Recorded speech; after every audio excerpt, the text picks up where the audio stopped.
Welcome to WEFM's 3 p.m. news. I am your presenter, Jessica Klein. First, on the local scene.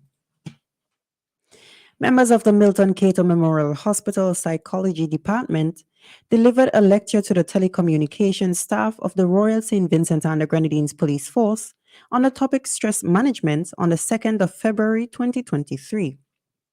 The lecture was facilitated by Dr. Joselle Miller, Miss Sonique Richards, and Miss Talicia Bainu. During the lecture, several important aspects of stress management were highlighted, such as quality of your life depends on the quality of your mental health, stress management and creating a work-life balance, understanding what is stress, and understanding coping mechanisms of stress.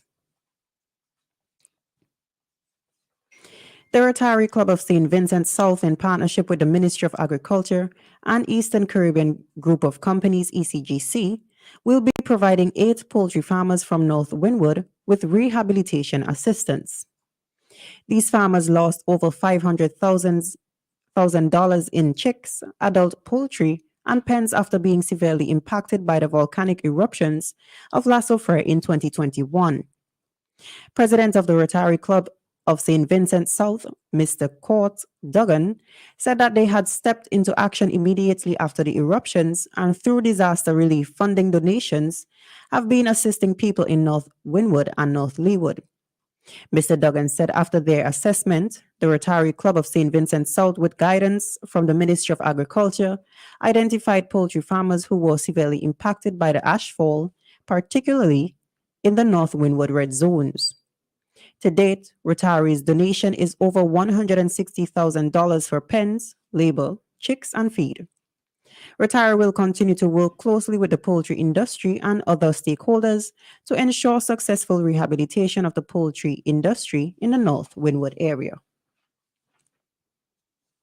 Still on the local scene, a delegation from the United Nations Office for Disaster Risk Reduction is currently in St. Vincent and the Grenadines.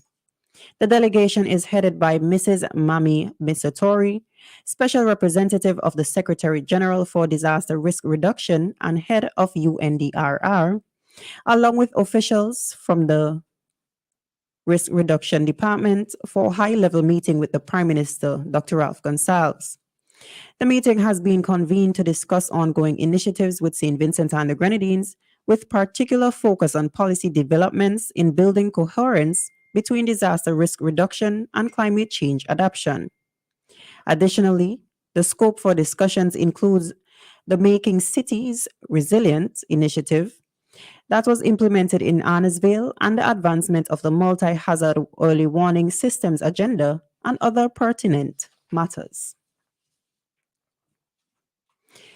In the region, the Bureau of Standards in St. Lucia has advised the public that Colgate-Palmolive has issued a voluntary recall for Fabuloso multi-purpose cleaners due to the risk of exposure to bacteria.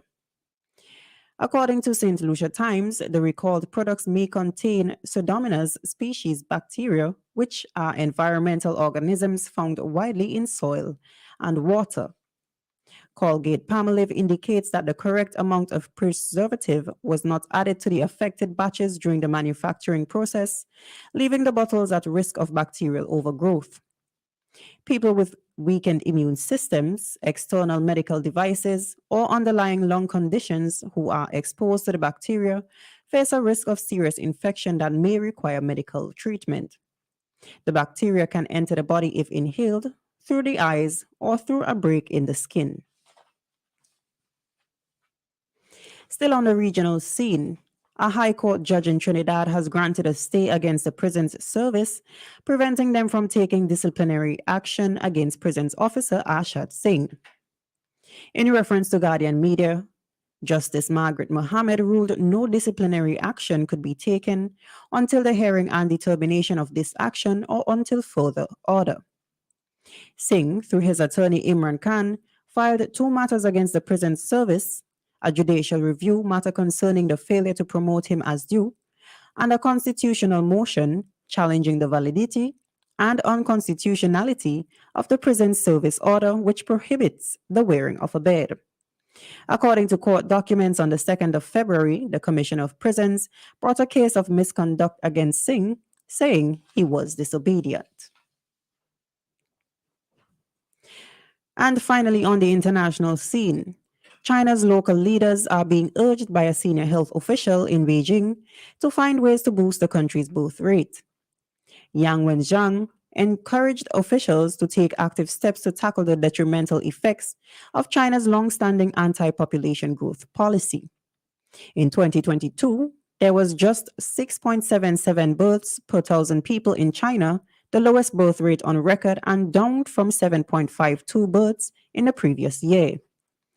The country's strict one-child policy, which was implemented from 1980 to 2015 to respond to runaway population growth, has been blamed for the decline. The limit was increased nationally for married couples to 2 in 2016 and boosted further to 3 in 2021. He has also urged officials to make bold innovations in tackling the cost of childcare and education. This has been WEFM's 3 p.m. news. I have been your presenter, Jessica Klein. Join us again at 5:30 p.m. for WEFM's evening news, and we thank you for listening.